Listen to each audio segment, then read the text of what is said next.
وہ اب تک اسی جگہ ساکت بیٹھی تھی، گھنٹہ گزر چکا تھا پر اس کی پوزیشن میں ذرا سا بھی فرق نہیں آیا تھا۔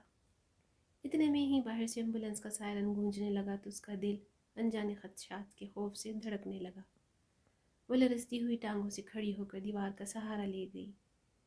یک دروازہ کھلا اور سب سے پہلے اس کی ماں کا چہرہ نمودار ہوا، جس کے بال بکھرے، آنکھیں سوجی ہوئی مگر خشک اور چادر کندھوں پر گری ہوئی تھی۔ اس کی ماں کے پیچھے اس کے بھائی کا وجود ظاہر ہوا تھا، جس نے ایک بے جان وجود کو اپنے کندھوں کا سہارا دیا ہوا تھا۔ وہ وجود کوئی اور نہیں، اس کا بد نصیب باپ تھا۔ وہ باپ جس نے اس کے پیدا ہونے کی خوشی ایسی منائی کہ پورا خاندان دیکھتا رہ گیا۔ وہ باپ جو اسے دیکھ دیکھ کر جیتا تھا۔ وہ باپ جو اس کے کھلونوں کی فرمائش کی خاطر تیز تپتی ہوئی گرمی میں زیادہ سے زیادہ کام کرتا۔ وہ ایک چیز مانگتی تو وہ ساتھ دو چیزیں لے کر آتا۔ وہ باپ جو اپنا کام ادھورا چھوڑ کر اس کو اسکول سے لینے جاتا۔ وہ باپ جس نے اپنی بساط سے بڑھ کر ایک مہنگے کالج میں اس کا داخلہ کروایا۔ وہ باپ جس نے کبھی اس کے اکیلے آنے جانے پر روک ٹوک نہ کی۔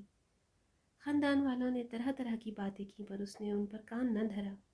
وہ باپ جس نے اس کی فرمائش پر پورے خاندان کی مخالفت مول لے لی مگر اس کو مہنگا موبائل لے کر دیا۔ وہ باپ جس نے ایک بار بھی اس کو شک کی نگاہ سے نہ دیکھا، ایک دفعہ بھی اس سے موبائل لے کر نہ چیک کیا، اور آج اسی باپ کو اس نے زندہ رہنے کے قابل ہی نہ چھوڑا تھا۔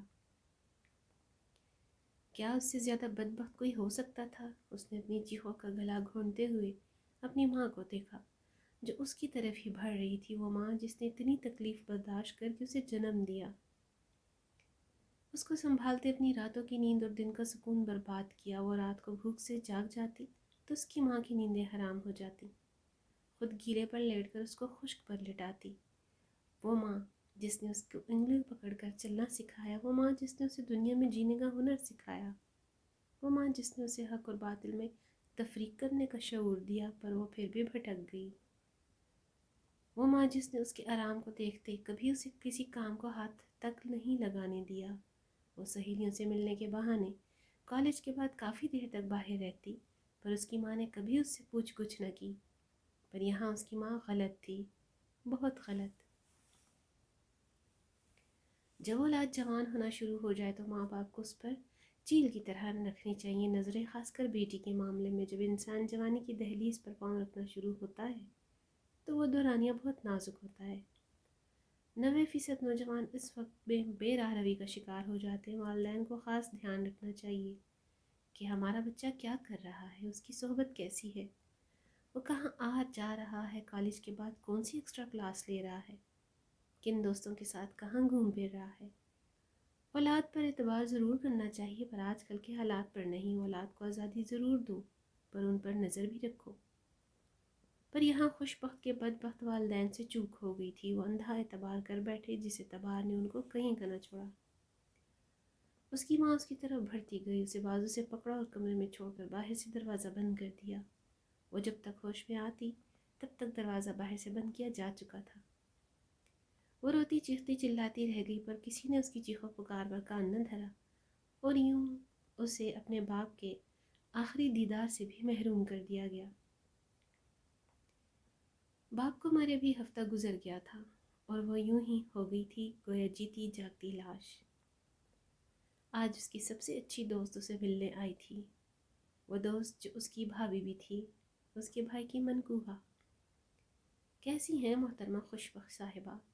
بلکہ میں کیوں پوچھ رہی ہوں یہ سوال، کیونکہ تم تو مزے میں ہوگی نا۔ پہلے اپنی عزت گنوا دی، وہ بھی خود اپنے ہاتھوں، اس کے بعد اپنے باپ کو منو مٹی تلے سلا دیا، اور آج جانتی ہو تم نے کیا کیا؟ آج مجھ سے میری بچپن کی محبت اور میرا شوہر چھین لیا، وہ انسان جو میرے پختہ کردار کی قسم کھاتا کھاتا تھا۔ جانتی ہو اس نے آج مجھ سے کیا کہا؟ سنو میں بتاتی ہوں تمہیں۔ وہ سرخ سوجھی ہوئی آنکھیں ایک دفعہ پھر سے دوپٹے سے رگڑ کر اس کے مقابل آئی جو بت بنی کھڑی تھی۔ جانتی ہو آج تمہارے بھائی نے کیا کہا؟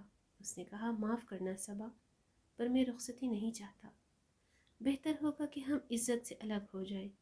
میں نے روتے بلکتے اس سے اپنا قصور پوچھا تو جانتی ہو اس نے کیا کہا؟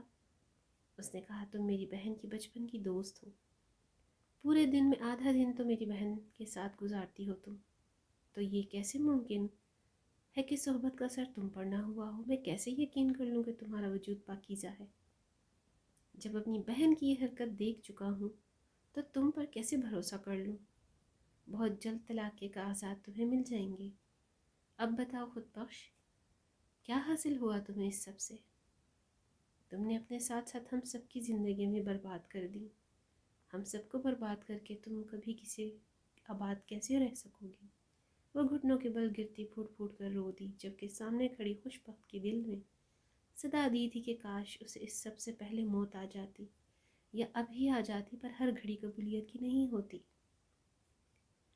اس کے جانے کے بعد بھی وہ بت بنی وہاں کھڑی تھی جب اس کی ماں کمرے میں آئی۔ میں نے باہر رکشہ منگوایا ہے، تمہیں دارالانعام تک پہنچا دے گا۔ وہ اس کے پیلے پڑتے چہرے پر توجہ دیے بغیر اپنا فیصلہ سنا چکی تھی۔ امی پلیز ایسا مت کریں، مجھ پر رحم کریں۔ وہ روتی گڑ گڑ آتی ان کے پاؤں میں گر گئی۔ اچھا، کیا تمہیں آیا تھا ہم پر رحم؟ ان کے سپاٹ لہجے میں پوچھے جانے والے سوال پر اس کو گہری چپ لگ گئی۔ وہ اٹھی اور الماری سے چادر نکال کر اوڑھ لی، ایک آخری نگاہ اپنے گھر پر ڈالی، آنسو بھری نظروں سے اپنی ماں کو دیکھتے ہوئے قدم باہر کی طرف بڑھا گئی۔ اس کی ماں کا دل تڑپا تھا، پر چہرہ بے تاثر تھا۔ رکو خوش بخت۔ ولی حیدر اس کے سامنے کھڑا تھا۔ وہ چل کر اس کی ماں اور اپنی خالہ کی جانب آیا۔ خالہ، آپ چاہتی تھی نا کہ خوش بخت سے میری شادی ہو؟ میں خوش بخت سے نہ صرف نکاح کروں گا بلکہ اس کی اولاد کو بھی اپنا نام دوں گا۔ آپ سے میری بس اتنی سی گزارش ہے کہ خوش بخت کے فارغ ہونے تک آپ اسے میری امانت سمجھ کر پناہ دے دیں، پھر میں اسے نکاح کر کے رخصت کروا کر لے جاؤں گا اپنے گھر۔ ماں باپ کے مرنے کے بعد آپ نے اولاد کی طرح پالا، تو ایک بیٹے کی بات کا مان رکھ لیں پلیز۔ وہ ان کے ہاتھ تھامتا اپنی آنکھوں سے لگا گیا۔ انہوں نے اسے باز رکھنا چاہا، پر وہ بہت خوبصورتی سے اپنی بات منوا گیا۔ اور پھر خوش بخت نے جس دن ایک بچی کو جنم دیا، اس دن پورے ہسپتال نے اس کی چیخیں سنی تھی۔ اس کو اپنی گود میں پڑی بچی میں ایک اور خوش بخت نظر آ رہی تھی، پر یہاں بھی ولی حیدر نے اسے اپنے پیار سے سمیٹ لیا تھا۔ جب نکاح کا وقت آیا تو خوش بخت نے انکار کرنا چاہا، تو اس کی ماں نے اپنا دوپٹہ اتار کر اس کے قدموں میں رکھ دیا، اور تھوڑی ہی دیر میں وہ اپنے تمام حقوق ولی حیدر کے نام کر گئی۔ اس کے باپ نے تو اس کی شکل دیکھنی بھی گوارا نہ کی تھی، اور اس کے رخصت ہونے سے پہلے ہی گھر سے نکل گیا، جبکہ اس کی ماں نے اسے نہ گلے لگایا نہ کوئی دعا دی، پر یہ نصیحت ضرور کی کہ جیو یا مرو، پر اس گھر کا رخ نہ کرنا، تم سے ہمارا کوئی رشتہ نہیں۔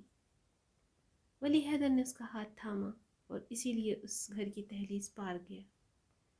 پھر زندگی نئی ڈگر پر چل پڑی۔ ولی حیدر نے اسے محبت کی ایک نئی قسم سے ملاقات کروائی تھی۔ وہ اس کا بے پناہ خیال رکھتا، اس کا ہر کام اپنے ہاتھ سے کرتا۔ اس کی محبت نے خوش بخت کے دل میں بھی دیپ جلا دیے تھے، پر ہر خوش بخت کو ولی حیدر کہاں ملتا ہے؟ اس بچی کو اتنا پیار دیا جتنا شاید اس کا اصلی باپ بھی نہ دے پاتا۔ خوش بخت کی زندگی سہل ہو گئی تھی، باپ تو مر گیا تھا، پر زندہ ماں اور بھائی کے لیے اس کا دل تڑپتا تھا۔ خوش بخت کی ماں بھی ایک روز آنکھیں موند گئی، پر بھائی نے اس کا دیدار بھی نہ کرنے دیا، اور پھر اس کے بھائی نے اکیلے ساری عمر بتا دی۔ خوش بخت کے قدم ڈگمگائے تو پورا خاندان برباد ہو گیا۔ 20 سال بیت چکے تھے، پر کوئی خوش بخت سے پوچھتا پچھلے 20 سال کی داستان۔ وہ بیٹھی سبزی بنا رہی تھی جب اس کی بیٹی نک سک سے تیار نیچے آئی۔ کہاں جا رہی ہو؟ وہ اپنی بیٹی سے محو سوال تھی۔ ماما، دوست کی طرف جا رہی ہوں۔ جواب اس کی امید کے مطابق ہی تھا۔ چلو میں تمہارے ساتھ ہی چلتی ہوں۔ ہاں، اسے ایک اور خوش بخت کے جنم سے پہلے ہی اس کا اختتام کرنا تھا۔ اسے اعتبار ضرور کرنا تھا، پر اپنی اولاد کا پر آنکھیں کھلی رکھ کر۔ ایک بیٹی کی ماں کو ایسا ہی تو ہونا چاہیے تھا۔